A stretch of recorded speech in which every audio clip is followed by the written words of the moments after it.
You don't need I'm doing this my way. He a legend, he a legend, he a legend. He a legend, he a legend, he a legend. He a legend. Welcome to the league, to the league, to the league, to the league, to the league of Iron. Welcome to the league, to the league, to the league, to the league, to the league of Iron. What's up, everybody? It's Pikel with League of Items, and tomorrow we have 4 leagues in action for the first time this year. Very exciting. Before we get into tomorrow's matches, let's go through the disclaimer real quick, because hopefully, we get a couple more eyeballs on this video, since all of the leagues are back in action. So yes, I understand the players that I may or may not criticize in this video are better at playing League of Legends than I am. But the purpose of these videos is not to tell them how to play League of Legends. It's to tell you how to bet on it.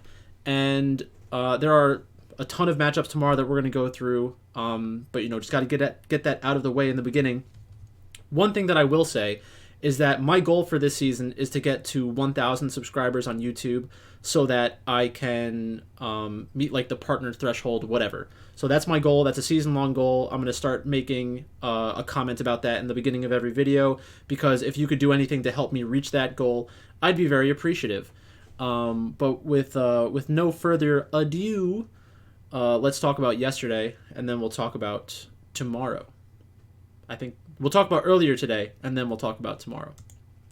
So last night, the winning combination was Hanwha Life and Weibo Gaming. Hanwha Life beat Nongshim in an upset 2-1. Invictus Gaming beat Thundertalk 2-0. Damwon Kia beat KT Rollster 2-0. And then Weibo Gaming beat World Elite 2-0. The Hanwha Life series was close. I know that the first game in the Weibo match was close. And it kind of showed the best case scenario and worst case scenario. Not worst case scenario. It showed the best aspects of Weibo Gaming and the worst aspects of Weibo Gaming. The Shy had not a great kill contribution. Didn't have great kill contribution in that match. Last night I ran out 8 lineups. 7 out of 8 cashed. So I made a slight profit. Nothing crazy. But, that's 3 out of 4 days I've made a profit, which is nice. In Discord last night, I said that Nongshim was actually the team that I trusted the most. Then it was Damwon Kia, Weibo Gaming, and then Invictus. I didn't watch the Nongshim series because that happened in Korea, and I was asleep. And I've been working all day and haven't had a chance to watch the match back. But let's take a look at the scoreboards real quick. We're really here for tomorrow, but let's take a look at the scoreboards real quick.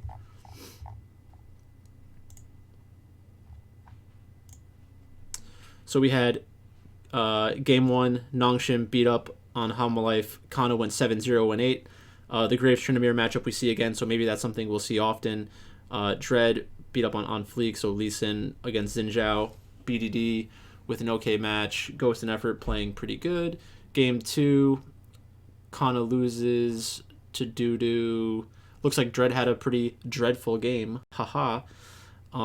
Game 3, they run back some of the champions from Game 1, and it goes Hanwha Life's way. And Sam D gets 12 kills. Wow. So I'm not that concerned overall. I think that these kinds of matches can happen. I try to stay relatively consistent on teams unless I think that I have a different talent evaluation as time goes on, but I'm not ready to change anything for these two teams. And then KT Rollster against Damwon, the first game was relatively close, and then the second game, the first game wasn't relatively close, it's just that the kill score was very low, and then game 2, a pretty big gold lead by the end of it. But we expected Damwon to win that matchup. Let's go to the LPL real quick.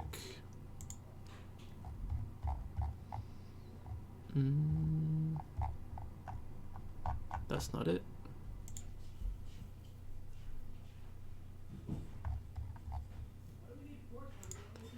So we have Nenny on Gwen, Lee Sin, Vex, Aphelios, Rakan, Jason, Zhao, LeBlanc, Jinx, Lulu. A lot of Vex. We saw a decent amount of Vex yesterday. Um, this game looks like it might have been a little bit close from a kill score perspective, but the gold tells a different story. And then game one, like I said, the Shy in a win, they had 6 less kills than the enemy, but they made it work. And that's always a difficult thing to kind of balance in your mind. Is Weibo Gaming has the ability to win this way, which is painful for DFS purposes. So, yesterday, if you made a bet on Weibo Gaming, you'd feel much better about this than if you played DraftKings. But, I mean, I played a ton of Weibo Gaming last night, and I still had a profitable night. So it just depends on which players you get exposure to. The way that I was trying to be different yesterday was by playing a lot of Angel Captain, and I thought that this was a pretty good idea because whenever there's a Dom 1 Kia slate, there's a chance that Showmaker just goes absolutely nuts, and you want to get exposure to that. But you can't miss out on Huan Feng Captain either. So I covered both of those bases specifically. Corey Brewer posted the lineups for the LPL. We always look for stuff like this. But let's go back to the LCK first. So tomorrow we have Genji against DRX and T1 against Bro. So we have Genji, who I think is an S tier team, Doran, Peanut, Chovy, Ruler, and Lehens. And then we have DRX, which I haven't updated these rankings in terms of like a global ranking order. Actually, they're both in my tier list. So let me just get that real quick. Tier maker. But I think it's pretty straightforward in regards to the projected winner for those matchups. So Genji, they're projected to win 84% of the time according to the sportsbook. Well, okay, so it's not projected to win. The break-even percentage for that matchup and that betting line is 84%. Meaning that if you bet on Genji at those odds 100 times, you need to win 84% of the time to break even. So here are the global rankings that I have. So we have Damwon and Genji both in the S tier. So since Genji is in the S tier, I have DRX in the B tier. I do think that Genji should be the favorite. I just don't think that they should be an 84% favorite. And I know that DRX lost their first matchup. They played against Live Sandbox. But these are the types of games that I'm going to need to get exposure to DRX because of my opinion about the upside of DRX. So let's take a closer look at that from a player perspective. We can do that on DraftKings. So in the top lane, we have Doran against Kingen. Doran's a good player. Doran's a good player. Kingen's an okay player. And that may be impacted by the teams that they've been playing on for the past couple of years. But we kind of know Doran. Peanut against Piosik. They have somewhat similar styles. This is going to be a very good matchup to watch if you enjoy watching League of Legends. Just for like the spirit of League of Legends, I guess you could say. The one thing I'd say about this is this reminds me of some of the LGD matches we would have from a few years ago with Peanut, where stylistically this could result in a lower kill score game because Piosik and Peanut can both punish the other one to the extent that they'll start invading their jungle, taking away camps, start creating a level disadvantage in the jungle, and then that'll turn into DRX or Genji being less willing to take fights because they know that they're underleveled, and the power difference between the two teams will be somewhat significant. So that is one concern I have.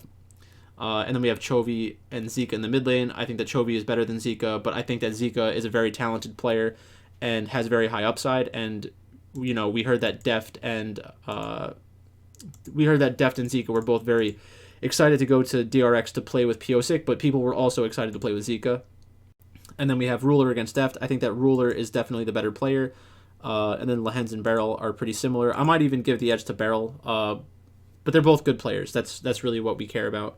I'm a little concerned. playing this from a DraftKings perspective because it could be a low kill score environment. But at the same time, you might feel like you need to get exposure to them as your secondary stack if it fits in. Like they might just be the best winning team tomorrow for a secondary stack, that's how you kind of like cover your bases. So like I said, I think that I will have exposure to DRX tomorrow as well as Gen G.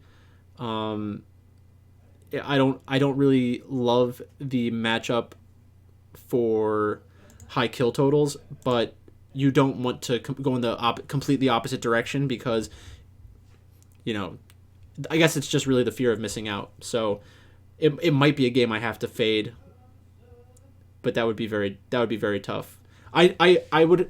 I'm more likely to fade Gen G completely than I am to fade DRX completely because playing DRX might get me access to a better lineup construction from one of the larger favorites. That's really the way that you should be thinking about that from a DraftKings perspective. Let's go to the second match in Korea. So we have Fredit Brion and T1.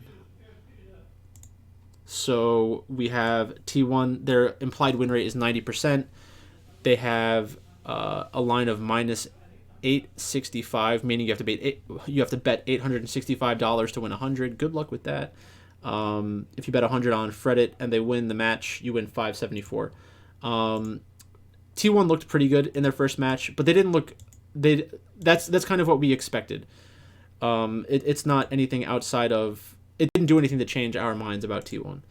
So I don't think there's much use talking about that matchup because I'm not playing Fredit Brion and I'm not betting on Fredit Brion. If they win, then I will lose. That's just the way that it is. So let's go to the LPL. So in the LPL, we have FPX and LGD. So FPX is coming off a win over RNG. We might see FPX get a little too hyped up. I will be looking for opportunities to bet against them and play teams against them. I don't think that LGD is the team that I'll do it with. Xiaolahu against Fearness. I think both players are good enough. It's going to come down to how the draft goes. Shadow against Beishuan.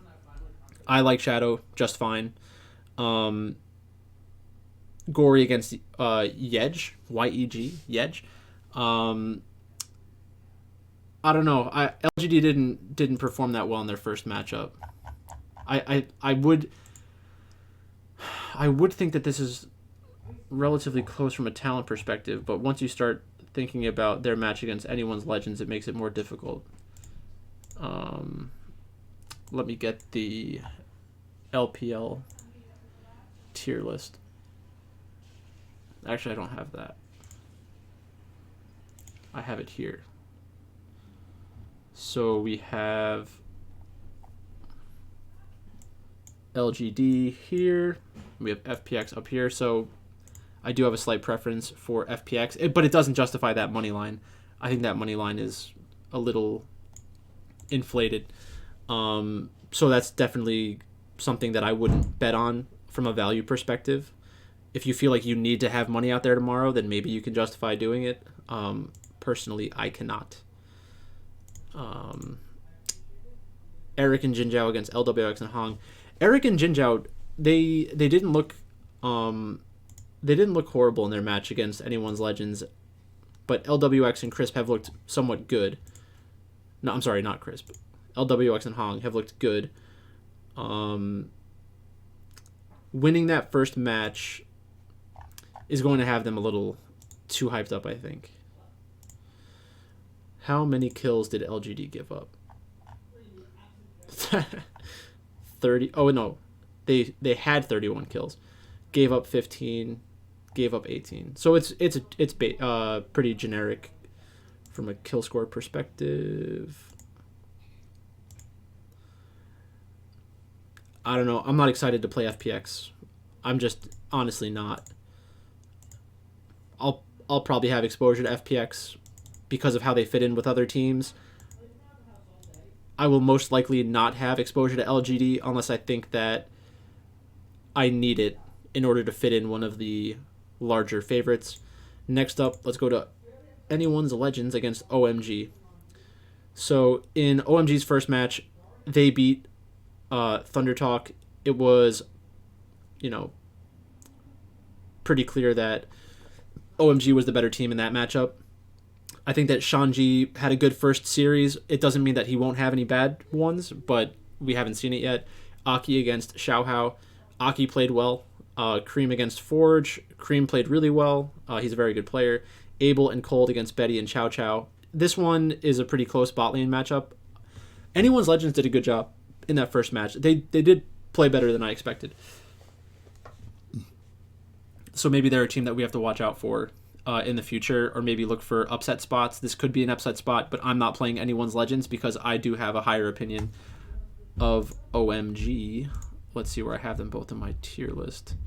Anyone's Legends and OMG. So this is not in order. I have them both as D tier teams, but this isn't like D tier compared to like Astralis. Like, I know that I have Astralis in the C tier, but again, it's about my distinctions about what the teams could do.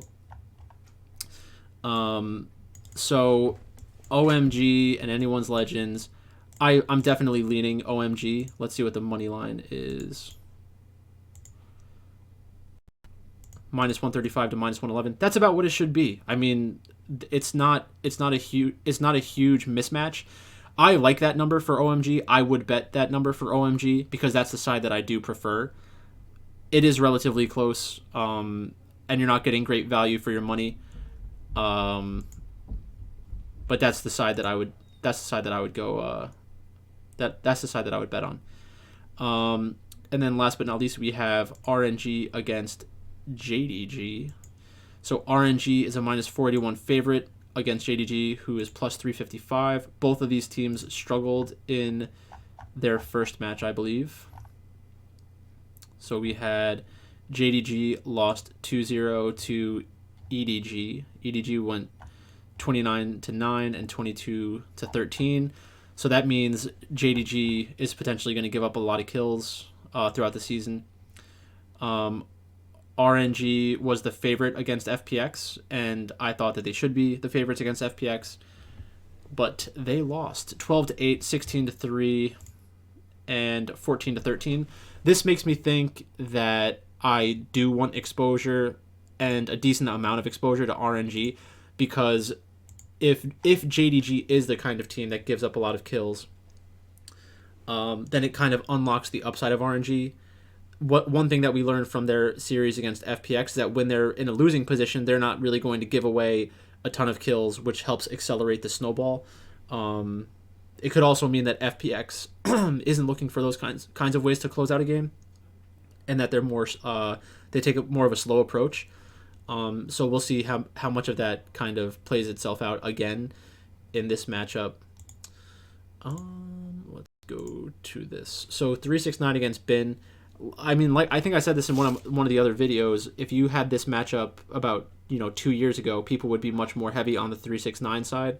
But Bin's a very good player, and I think that now I do prefer Bin. Let's just confirm that. Yeah, so I have Bin as an S tier, and I don't have 369 in my top 10, top 15 in the world.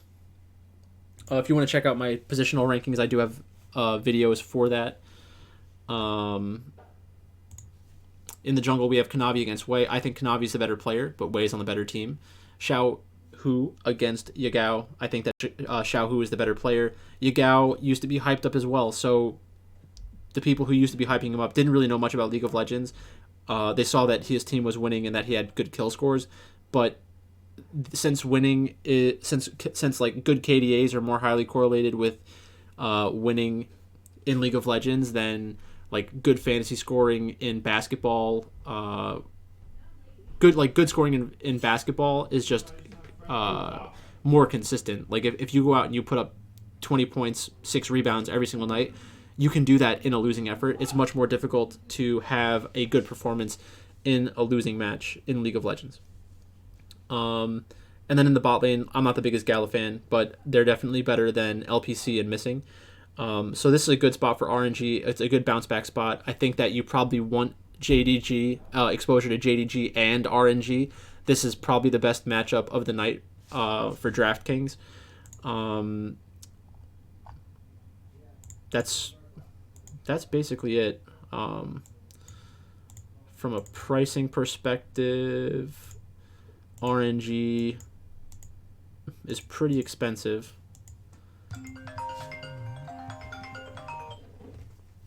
They're pretty expensive, but that's not really a problem. You'll have to use one of those teams that we don't necessarily want to use, but we need to use them to fit stuff together. So that's it for the LPL LCK. Let's go to the LEC. So in the LEC, we have 5 matches that are already posted on the sports books. We have Vitality against Mad Lions. Vitality's minus 176 favorite. Rogue against SK. Rogue is a minus 265 favorite. G2 against XL. G2 is a minus 274 favorite. Misfits against Astralis. Misfits is a minus 217 favorite. Fnatic against BDS. Fnatic is a 584 favorite. So without even looking at the DraftKings scoring, it's what's most likely going to happen is Fnatic is going to be the highest priced. G2 is going to be second, then Rogue, then Misfits, then Vitality. That's just kind of how DraftKings does their scoring, or their salaries, especially for the team slot. And that's what we get. So let's just go game by game. So Vitality against Mad Lions. This line should probably be bigger. I think that Vitality is a bigger favorite than minus 176. This is a line that I would bet on and bet at pretty aggressively. I think that they should be closer to a 250 number. So, that's definitely a spot you should consider on the sports book. And let's talk about how we get to something like that. So Alfari against Armut, I think Alfari is the better player. Selfmade against Elyoya, I think that Selfmade is a better player. Perks against Reeker, I think that Perks is a better player. Karzi and Labrov against Unforgiven and Kaiser, I think that they are the better bot lane. So obviously I know a lot of people out there love Elyoya and I think that he is a very good player. I think that he is good, but he is not great. I think that Selfmade's a better player, has been more consistent throughout his career. I know that Elyoya has had a shorter career, but Selfmade at his peak on Fnatic, I think has shown more than Elyoya. Elyoya's performances may be a little bit flashier in many instances because of the types of champions that he plays and the meta where his team was winning a lot and Selfmade's teams were kind of struggling.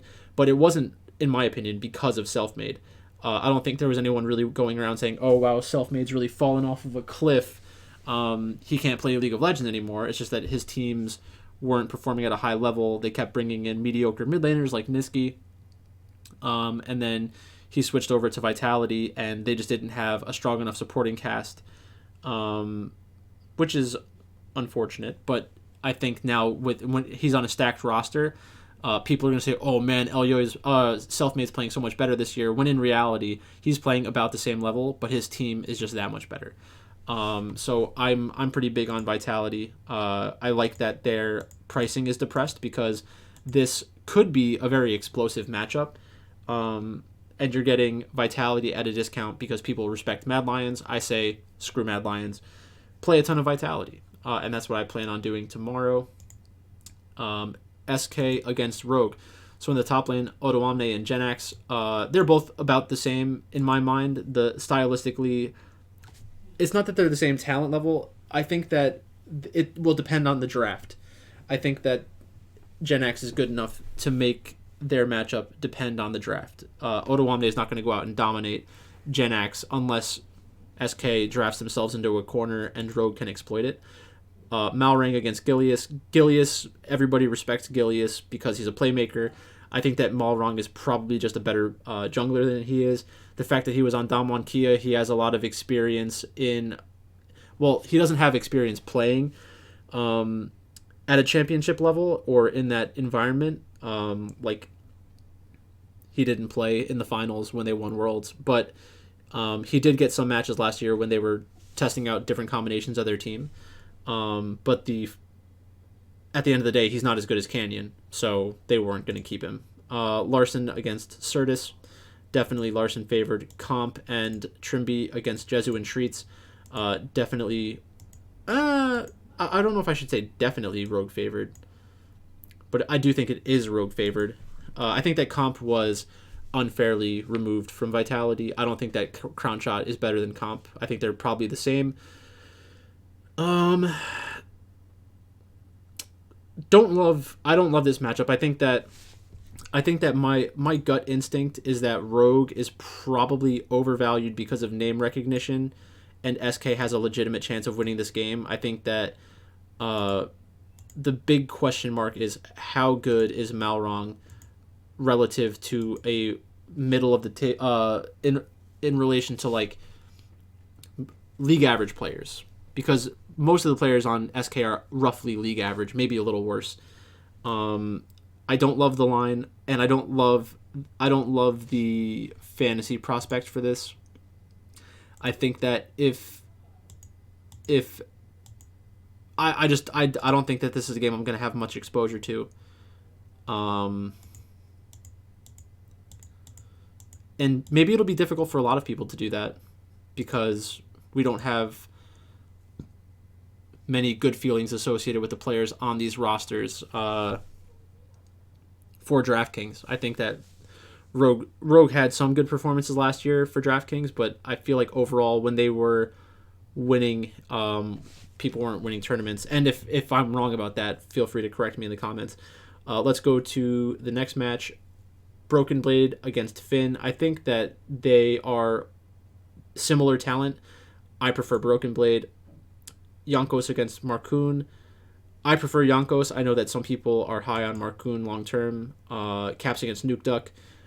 Nuke Duck shouldn't even be in the league, in my opinion. Flocked and Targamas against Patrick and Advian. And this is where I think there's a lot of intrigue, because I'm pretty sure that Flocked is not good. I remember hearing that he was like a liability in EU Masters finals, and again, I could be completely wrong about that and just misremembering stuff. But XL, I'm pretty sure XL has beaten G2 with like the core of the XL squad, and it's going to force G2 to be the aggressor, because XL is generally not the aggressor. They will try to play a steady type of League of Legends that allows them to get to the 15 to 20 minute mark with a low kill score environment, trading objectives, making sure that they're not like, getting aced or just like losing a gigantic team fight, which creates a 600 to 900 gold disadvantage that they have to kind of come back from. I think they just in general take a more measured approach because they do believe in Patrick's abilities late game. So this will come down to draft as well. I don't know how aggressive G2 is going to be in this iteration, but that was their bread and butter when they had, a better roster surrounding Caps and Yonkos. So that'll be an interesting one. I think that XL could definitely pull off an upset here. I think that I'll probably get exposure to G2 just because I always get exposure to G2. That does not seem like an easy one for me though. That doesn't feel good for DraftKings. That does not feel good. We've been talking for 28 minutes. Probably wrap it up another 5 minutes. Pirate against White Knight. White Knight had a lot of good performances last year.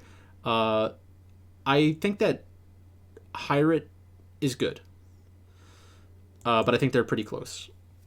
Schlatan against Zenzara. Zenzara is not very good. Schlatan, I think, is just a better player. It's a more aggressive player. Is better for DraftKings purposes, I think. Vetio and Dajor. Pretty similar players, both coming over from EU Masters in the past year and a half. So I've never seen Dajor play. I would assume that Vetio has a little bit of an advantage, though, and he did have some good performances at the end of last year. And we have Neon and Mursa against Kabe and Promiscu. So, I mean, I think that Astralis is probably underrated here. I could see White Knight winning a lane Zanzara isn't going to be the one that wins this matchup most of the time. But we have seen a decent amount of like Jarvan in champions like that, so you don't need to be a very gifted mechanical jungler in order to make an impact on a champion like Jarvan. Dajor against Vetio. I guess this is kind of where you're taking your risk, is like Zanzara, Dajor. Because I think that Kabe and Promiscu, I think that Kabe is good enough to go even in lane without exerting much effort. So going even in lane, getting to that 15 to 20 minute mark where the game is close and being able to turn a team fight, Kabe is definitely capable of something like that. And this will be a spot where you're getting pretty good odds. I mean, it's minus 176. It's a little closer than I thought it would be, if I'm being honest, but I'm surprised it's not a little bit closer to this. I know that the numbers look very close, like 32 to 36, but the money moves more as it gets closer to zero, because they're trying to incentivize action. But I kind of just think that's the right side for a bet. For DraftKings reasons, since this is a game that we have a lot of new players or players on new teams. We don't know how they're all going to mesh together and what kind of DraftKings performance it'll result in. So I think in this one you probably want exposure to both sides. You're not paying much for misfits, so you're getting a favorite at a very reduced price, which is just, very beneficial. Last game of the day, we have Wonder against Adam. They're both pretty good. Adam going up against his former team. I don't know if that's really going to do anything, but the storylines are funny.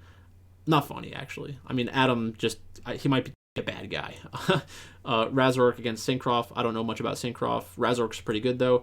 Humanoid against Nuclear Int. Humanoid, one of the most overrated players in Europe. Upset and Hillsong against X Maddie and Limit. I do like Limit. I think he's a pretty good player. But I think that Fnatic's team is just better overall.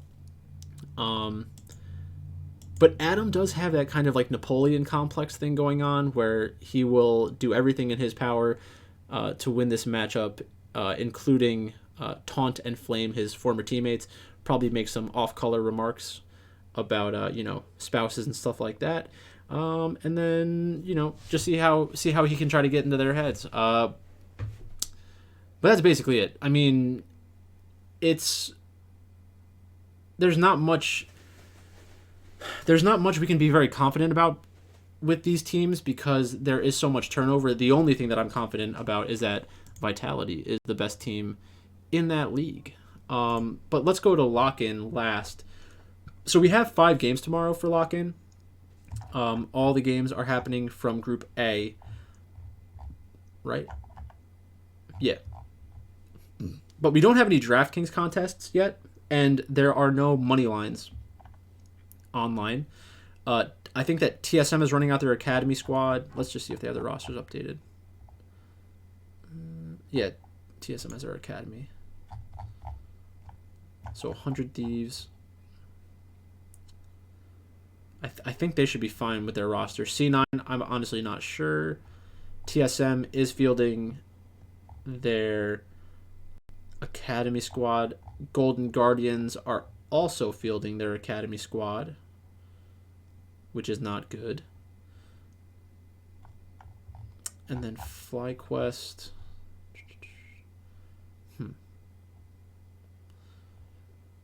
Ugh. Yuck. Okay, so TSM against 100 Thieves. You have to take 100 Thieves there. The sportsbooks probably won't even post a line for that because it's an academy squad. So maybe that's why there's not lines. Like TSM against 100 Thieves, you have an academy roster. Maybe they just don't want to have people risk money on that or wager money on that. Golden Guardians against C9, same thing. C9's obviously the favorite. TSM against FlyQuest. That's a spot where I don't even care. I might just take the academy team if the line was good enough. Golden Guardians against 100 Thieves. Yeah, you're just going to play 100 Thieves, and then FlyQuest against C9. You're going to take C9. So there's really not anything here. Whether or not there's an upset tomorrow, it'd be kind of shocking, I think. But there's not much else to talk about because I don't have any lines for betting or DFS. So that's all I have for you today. Like I said before, the goal is to hit 1,000 subscribers. I'm about 100 away, I think. So if there's anything you could do to accelerate that process, I'd appreciate it. But that's all I've got for you today. Thanks for watching, and I'll talk to you later.